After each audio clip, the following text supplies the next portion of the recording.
Welcome back to Off the Schneid. Today we're going to take a look at the Chicago Bears heading into the 2022 NFL Draft. Above you there, we got the team needs for the Bears, and then the draft capital that they have heading into the draft above that. Obviously, free agency, trades, and things like that are pretty much wrapping up for the most part. Obviously, it stays open all summer. Things will trickle in, but teams are shifting their focus, having their visits with prospects, things like that in preparation for the draft, which comes in just under 2 weeks' time.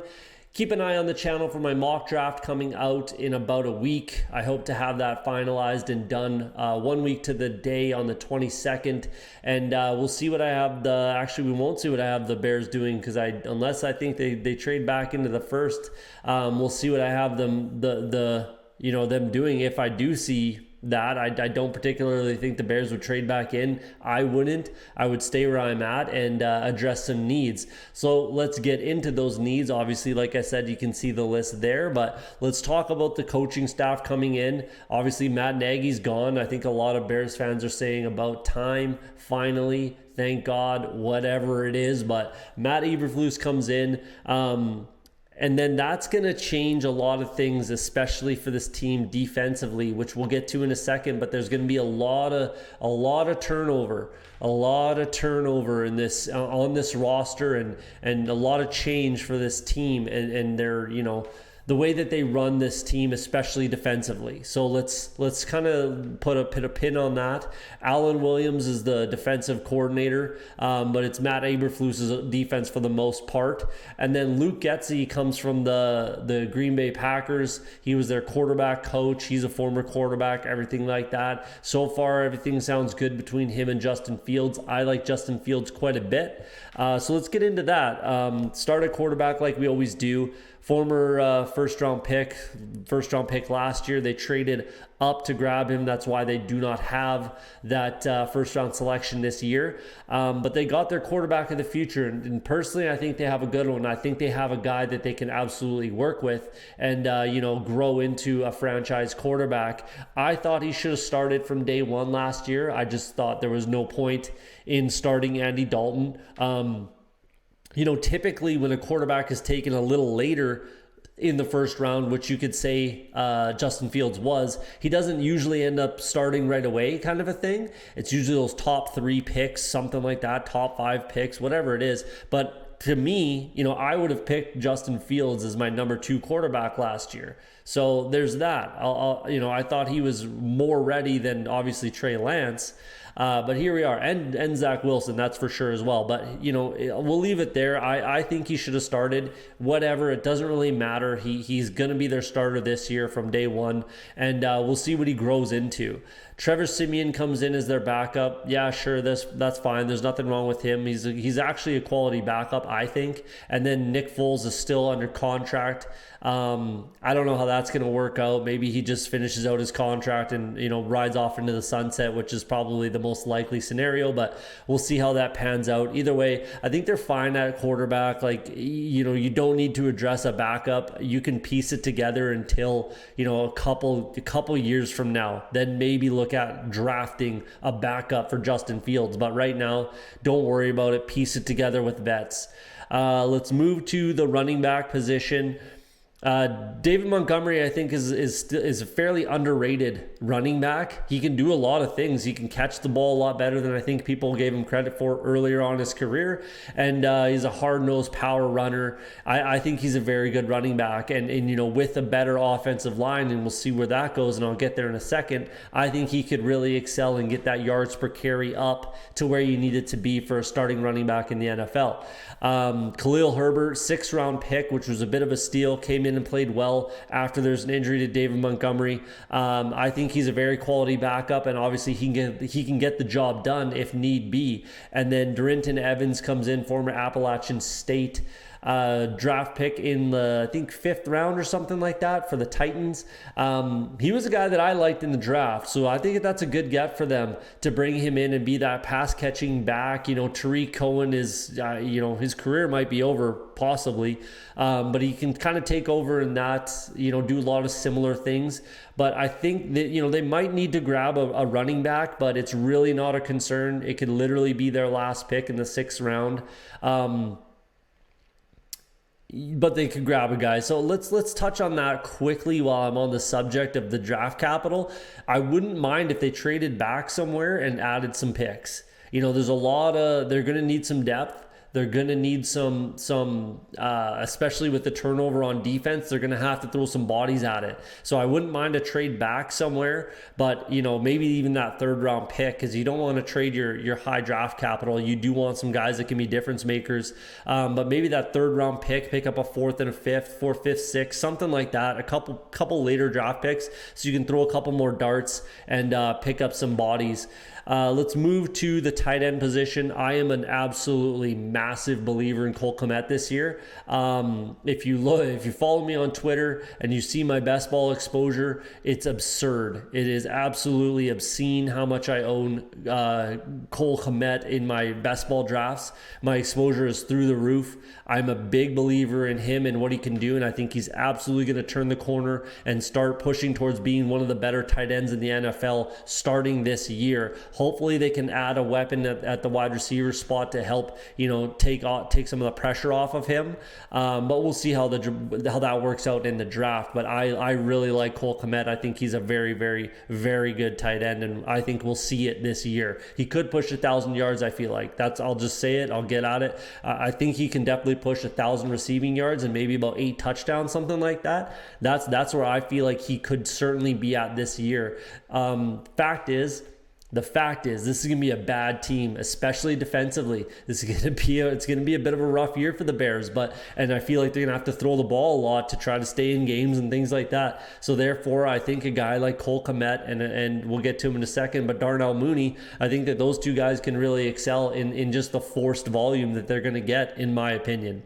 Ryan Griffin's, there. Jesper Horsted is there as well. They might need to grab a backup tight end if they want. It's not a huge need because there's some bigger needs, again, I'll say it, on the defensive side of the ball, but and then some on the offensive line, but we'll get there in a second. I don't think that tight end is a real need, so I'm not super concerned. Let's move to that offensive line, and it does need to improve. Larry Borum, 5th round pick. That was a bit of a steal because he played very well for this team, and I think he is your right tackle of the future and the present, to be honest. So I think they're good there. Tevin Jenkins, he was hurt a little bit last year. He has the opportunity to win that left tackle job. That is why they drafted him, and they're really hoping that he can be that guy. He slipped into the 2nd round. I thought he was a 1st round talent.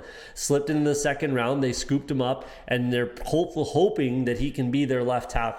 So if they have those 2 bookend tackles kind of locked and loaded, then that's going to help things for sure, considering Cody Whitehair is a very good guard. He can play a little center if you need him to, but those are the 2 positions of need on this offensive line, and I probably address that first and foremost, if I'm being honest. That's why I have it as my first 2 needs there. Dakota Dozier, or Dozer, however you say his last name, he's not it. Like, he is not going to get the job done. Lucas Patrick, he's not it, man. They're going to have to grab some guys here. And with 39 and 48, I'm personally addressing the interior of my line. I want to keep Justin Fields as healthy as possible, give him as much opportunity as possible, helps the running game to keep me in ball games as long as possible, all kinds of things like that. So I'm addressing and sorting out my offensive line. Like I said, this team is not going to the playoffs. This is not going to be a good team. It's just a fact. Like, if you're expecting me to say that they're going to win the division or go to the playoffs or anything, then I'm sorry to disappoint you, but it's just not going to happen. But I want to give my team the best opportunity I can to stay in ball games and to get that experience in tight games, things like that. There's a lot of good things that this team can do this year. And, what's a successful season? If that's 4 wins and they have a top 3 pick, that's all right. That's all right. That's not the end of the world, and then you can address some of those needs with their own first round pick next year, because there's a very good possibility that this is a top 5 draft picking team in 2023.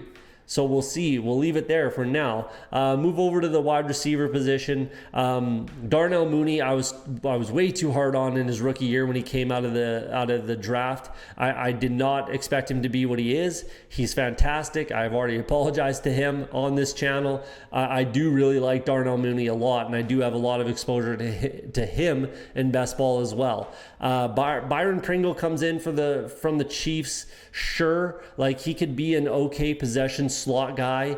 Equinemius St. Brown comes over from the Packers. Sure, he could be okay. You're hoping he's going to be a guy, but I have it as the number 3 need for a reason. They're going to have to grab a weapon in this year's draft somewhere. Darnell Mooney was a 5th round pick. They've got a couple 5th round picks, and there's a fair amount of depth at the wide receiver spot. So hopefully they can find a guy that will work out and can contribute to this team. Maybe he ends up being, a slot guy, a guy like Wan'Dale Robinson. Maybe, I know they really like Christian Watson. Maybe he's there in the 2nd round and they use one of those picks on Christian Watson. I'm not sure how it's going to work out, but they have to add a wide receiver. Absolutely have to. And then, in 2023, if they're a top 5 pick and someone like, just throw this name out there, Jackson Smith-Njigba, former teammate, or was he a teammate? Yeah, I think he was a teammate, but he didn't really play. But former teammate of Justin Fields at Ohio State, one of the best wide receivers in college, most likely this season. He might be an option there in 2023, but we'll see how that works out. Either way, they got to grab a guy. Now, let's move over to the defensive side of the ball. This team is changing their defensive structure. Like I said, Matt Eberflus comes in. He brings a 4-3 look. This team has been 3-4 for a long time, and they moved to a 4-3 look, which I like better. I'm more of a fan of a 4-3 defense than a 3-4. There's obviously, you do different things. It's not just set like 4-3 base, stuff like that. There's different looks and whatever. But, that's the look that he's going to be giving. And it's going to take a while to change it over. It really, really is. Obviously, they traded Khalil Mack, and they brought in a guy like Al-Qadim Mohammed. So there's some change happening here. And it's just gonna take some time. But if it's me, if I'm looking at this roster, the strength on this team right now, as bad as it might sound, is actually the offense. So I probably sink, and you have your quarterback, at least you certainly hope you have your quarterback. So I sink that draft capital in my offensive line and wide receivers and try to make my offense as good as I can possibly make it, and just let my defense be bad for a year. To be honest, that's kind of how it is. They're not just going to snap their fingers with 39 and 48, 71 and just rebuild this defense. It's not going to happen. There are some names out there in free agency that they can scoop up, especially on the defensive end position. But again, it's going to take some time to turn this thing over. Justin Jones and Mario Edwards have never played a full season together. So not together, each of them have never played a full NFL season. So they need those guys to stay healthy. But either way, they can help each other out. Kairis Tonga, probably butchering his name, but he played pretty well last year. Pleasant surprise as a 7th round pick. I think he can get the job done as your kind of nose tackle, run stuffing defensive tackle type of a guy. Trevis Gibson was pretty good. Robert Quinn had 18.5 sacks last year. That's extremely impressive. And he can obviously still get the job done. He's he's probably the best player on this defense. Maybe Jaylen Johnson, Roquan Smith is. My apologies. Roquan Smith is the best player on this defense. But regardless, Robert Quinn is very, very good. And Trevis Gibson, I think, can get the job done as well. Jeremiah Tacho, Al-Qadim Mohammed as well. I think that they can chip in and get the job done as defensive ends. Like I said, there's barely, needs on this offense for me, even though I think it's going to be bad. Because why? Just why? You might as well help out your offense and just take it from there. But let's move it back. Nicholas Morrow comes in. decent linebacker. He can get the job done, and Roquan Smith is the leader on this team. Very, very, like I said, probably the best defensive player on this team. But they do have that difference maker on every level, which I touch on a lot, and it means a lot for every defense. Robert Quinn on the defensive line, Roquan Smith in the middle, and then Jaylen Johnson in the back end of this defense. They have a difference maker on every level, and that's a very good start. So take it from there. Let's move over to like I said, the DBs there. Jaylen Johnson, I think I had him as a first-round pick in my mock draft, but regardless, he's a very, very good player. He played well last year and as a rookie. I think he continues to play well. Kindle Valdor, he was quality, former 5th-round pick. He was pretty quality, actually. Tavon Young comes from the Baltimore Ravens. He's a quality nickel corner, can get the job done. Duke Shelley's still there, former 6th-round pick in 2019. He can get the job done as a nickel corner. Their safeties aren't bad. DeAndre Houston Carson played pretty well, in limited time. He played pretty well, and, you're hoping.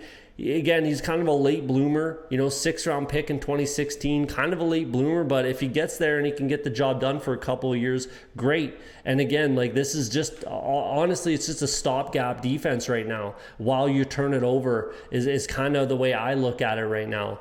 Eddie Jackson's still there. He can definitely get the job done. He can play.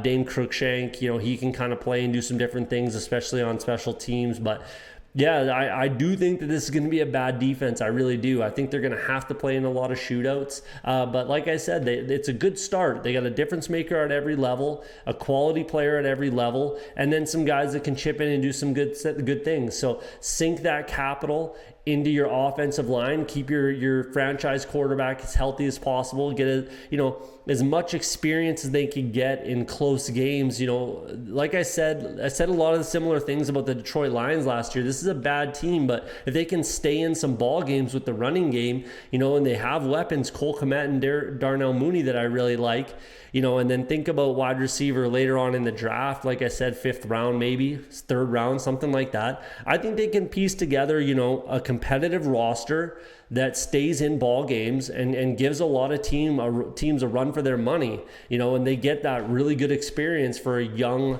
especially on offense. So there you go. We'll see what happens this year. Like I said, keep an eye out for my mock draft. I highly doubt I have anything for the Chicago Bears in there because I do not expect them to trade back into the 1st round, but we'll see how it goes. Either way, check it out. There's your breakdown for the Chicago Bears, depth chart, draft capital, draft picks, everything like that you need to know heading into the NFL draft. Let me know what you think in the comments, and we'll see you on the next video.